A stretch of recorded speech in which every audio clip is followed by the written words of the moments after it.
أعوذ بالله من الشيطان الرجيم بسم الله الرحمن الرحيم. Kenapa sih orang harus berzikir? Apa sih keutamaan zikir?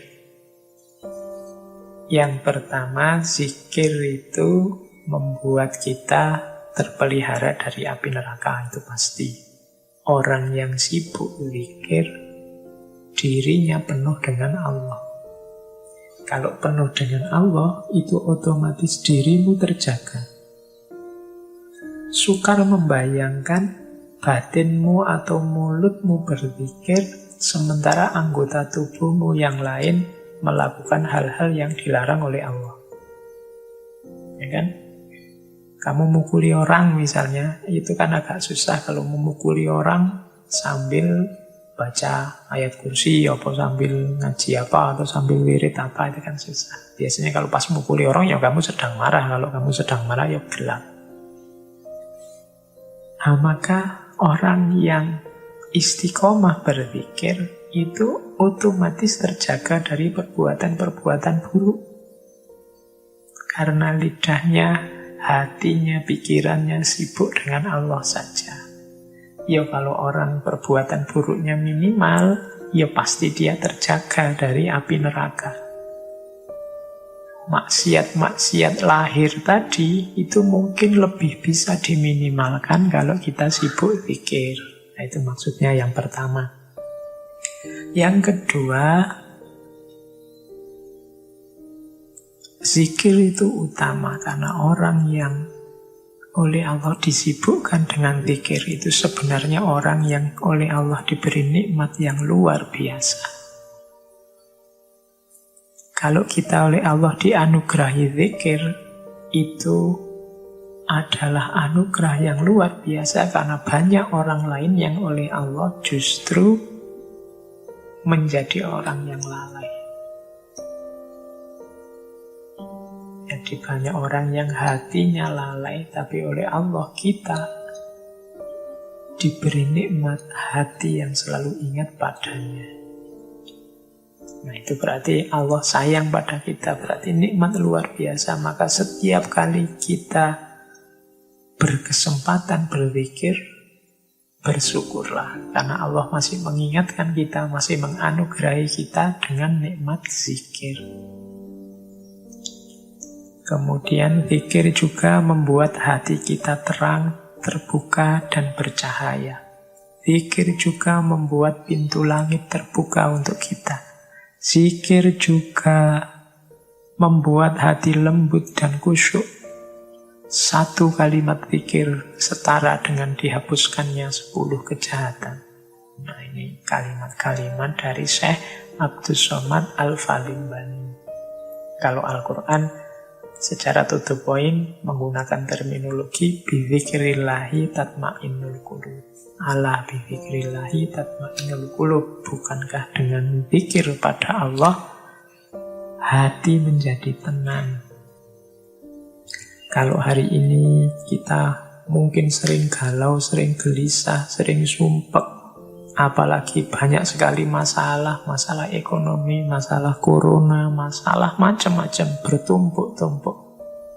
Sehingga kita rasanya tiap hari gelisah, tidak bisa tidur, tidak tenang. Sebenarnya solusinya adalah zikir. Untuk apa? Tatmainnul qulub. Tatmainnul qulub itu batin yang tenang, batin yang puas, batin yang tidak lagi bergejolak. Itu diantara jalannya adalah zikir. Kalau ini tidak bisa dijelaskan, silahkan dijalani saja. Perbanyak zikir. Insya Allah nanti batin kita akan terbantu menjadi mutmainnah. Ala bidzikrillahi tatmainnul qulub. Baik. Saya tambah lagi sedikit dari Hidayatus Salikin. Ini ada kalimat bagus dari Syekh Abdus Somad hubungannya dengan dakwah. Mengajak orang pada kebaikan. Syekh Abdus Somad melihat banyak orang yang sebenarnya niatnya bagus, ingin menyampaikan kebaikan, tapi jalannya keliru. Justru dia dijebak oleh setan. Itu dari Hidayatus Salikin ada kalimat begini. Jangan terpedaya oleh tipuan setan yang berkata kepadamu, tampakkan kebenaran dan jangan engkau lemah. Ini maksudnya kan kita sering begitu. Sampai aib-aibnya saudara-saudara kita juga kita terdorong untuk menampakkan karena kita menganggap, loh ini kebenaran, semua orang harus tahu. Itu sebenarnya tipuan setan. Kadang-kadang kita merasa belum paham, belum terlalu ngerti sesuatu, tapi pokoknya diposting aja.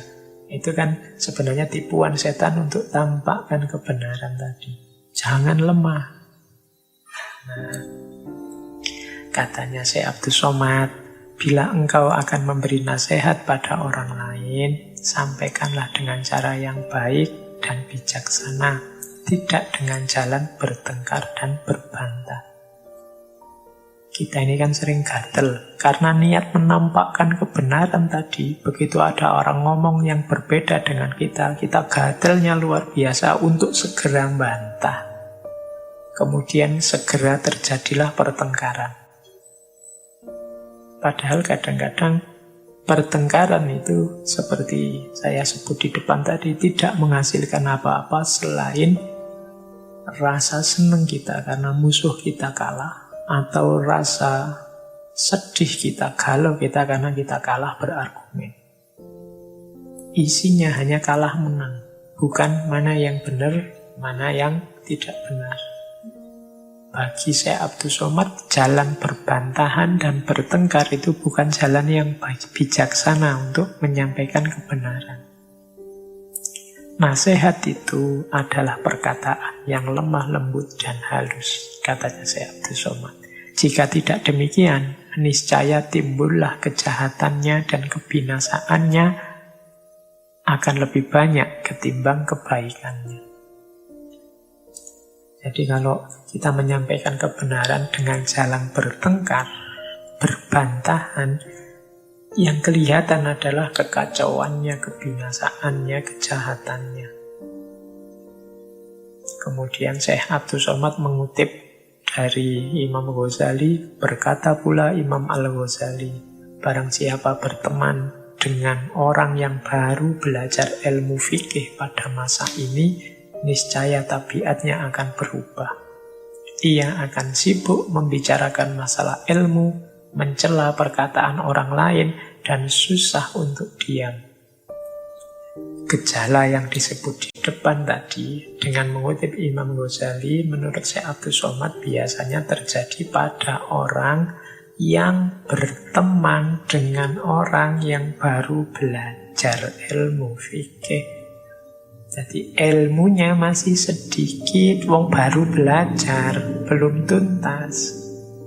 Kalau kita berteman dengan orang-orang yang belum tuntas ini, niscaya tabiat akan berubah. Biasanya terus kita ngeweyelan, suka bantah, suka mencela orang lain, susah untuk diam. Ya mirip orang yang baru belajar silat itu kan biasanya merasa pilih tanding terus, wah rasanya kalau ditantang siapapun mau, atau kalau ada orang bisa silat dia pengen nantang juga. Jadi sibuk membicarakan ilmu dengan mencela orang lain dan susah untuk diam. Bahkan ada kalimat lanjutannya. Kenapa ini terjadi? Karena ia juga memegang teguh nasihat ulama yang jelek atau ulama yang su'. Apa nasihat ulama yang jelek itu? Yang menyatakan bahwa berdebat dan berbantah itu merupakan hal yang utama, pandai bicara dan berkelit itu terpuji.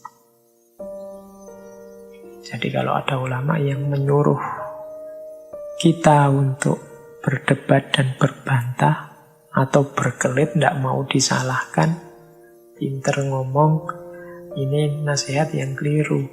Oleh karena itu, jauhi dan larilah engkau dari ulama-ulama jelek itu sebagaimana engkau lari dari harimau. Ini bisa dicek di Hidayatus Salikin. kitab yang untuk pemula. Ini bagian dari kehati-hatian kita kalau mencari guru.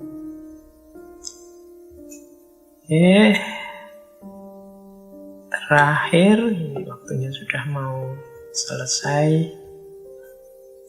Nah, saya bawa quotes dari salah satu quote ini dari kitab yang saya sebut di pengantar tadi, dari Faidul Ihsani, ini kitab biografinya Syekh Abdus Somad Al-Falimbani. Jangan engkau memaki akan dunia, maka bahwasannya ia adalah nikmat Allah Ta'ala yang amat besar. Jikalau tiada dunia, dibacanya tiada akhirat. Ini memperjelas lagi yang dijelaskan di depan. Jadi melanjutkan, orang jangan cinta dunia, jangan cinta harta, jangan cinta kemegahan. Cinta tidak boleh, tapi kita butuh dunia. Kita memerlukan banyak hal di dunia ini sebagai bekal untuk akhirat. Maka, ya jangan kita sangat terikat, kemudian jatuh cinta dengan dunia. Namun kita butuh dunia. Oleh karena itu, jangan kamu maki-maki dunia. Ya jangan dimaki-maki, wong kita butuh. Jangan merendah-rendahkan, menjelek-jelekkan dunia. Kita ini butuh. Bahkan dunia itu kan nikmat dari Allah yang amat besar untuk kita. Segala fasilitas yang ada di muka bumi ini diberikan oleh Allah untuk manusia. Ya kita bersyukur. Jangan malah dunianya dimaki-maki. Ini mungkin karena beliau melihat ada beberapa yang bencinya luar biasa sampai memaki-maki terhadap dunia. Padahal kita ini ya butuh dunia untuk menuju akhirat. Bekalnya kita kumpulkan di dunia. Demi kesuksesan kita di akhirat, kita butuh sukses beres urusan dunia kita. Maka jangan dibenci, jangan dimaki-maki. Meskipun ya tetap jangan jatuh cinta. Karena dunia bukan tujuan. Tujuannya nanti akhirat. Nah ini pandangan-pandangan yang semacam ini perlu ditegaskan, diposisikan, biar hidup kita harmonis, dunia akhirat. Jadi kalau pakai Al-Quran kan wabtaghi fima atakallahu darul akhirata wala tansa nasibaka minad dunya. Ya, tujuan kita darul akhirah, tapi jangan lupa nasibmu di dunia. Karena kita membutuhkan dunia. Jangan maki-maki dunia. Nikmatilah anugerah Allah yang berupa dunia itu. Karena kalau tiada dunia, dibacanya tiada akhirat. Kalau tidak ada dunia, yang tidak ada akhirat kita sukses. Nah ini bisa ditemukan quotes ini antara lain dalam Faidul Ihsani. Oke, masih ada satu lagi ini. Juga dari Faidul Ihsani.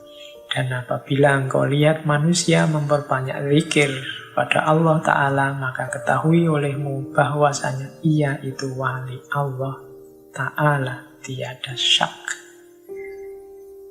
Kalau ada orang yang hidupnya senantiasa berzikir, sibuk dengan Allah saja, baik dalam keadaan berdiri, duduk, atau berbaring, ketahuilah bahwa orang yang semacam ini adalah walinya Allah, tiada syak. Oke, ini mungkin penjelasannya panjang tentang zikir secara kuantitas, secara kualitas, dan kedalamannya. Tapi kalau orang sudah mampu, sibuk, dan memperbanyak zikir dalam hidupnya sebagai fokus utama hidupnya, insya Allah orang inilah wali. Tidak syak lagi. Ini mungkin untuk pancingan bagi teman-teman untuk menelaah lebih jauh tentang tema zikir ini. Baik teman-teman, saya kira waktunya sudah mencukupi. Malam hari ini saya memperkenalkan beliau Syekh Abdus Somad Al-Falimbani. Silahkan diperdalam lagi Silahkan ditelaah lagi. Seperti saya bilang, ya saya bisanya hanya mancing-mancing. Di banyak tema kan saya cuma mancing-mancing. Makanya ada yang tanya, Pak Mbok, kapan-kapan Al-Hikam, kapan-kapan apalah kitabnya Jalaluddin Rumi yang apa ya. Iya, cuma kalau saya yang ngomong ya cuma seperti ini, tak pancing-pancing saja. Kalau harus ngaji full satu kitab, ya mungkin butuh forum yang khusus. Tapi menurut saya ya silahkan cari guru seperti nasihatnya Syekh Abdul Somad Al-Falimbani tadi, yang pas, yang sesuai kalau teman-teman ingin menempuh jalan tasawuf. Tema malam hari ini banyak nasihat-nasihat praktis menurut saya bagi teman-teman yang tertarik dengan dunia tasawuf. Oke, saya kira itu. Kurang lebihnya mohon maaf kalau ada keliru-keliru, kalau ada kurang-kurangnya, kalau ada meleset-melesetnya. Saya akhiri sekian. Wallahul muwaffiq, wallahu a'lam bishawab. Wassalamualaikum warahmatullahi wabarakatuh.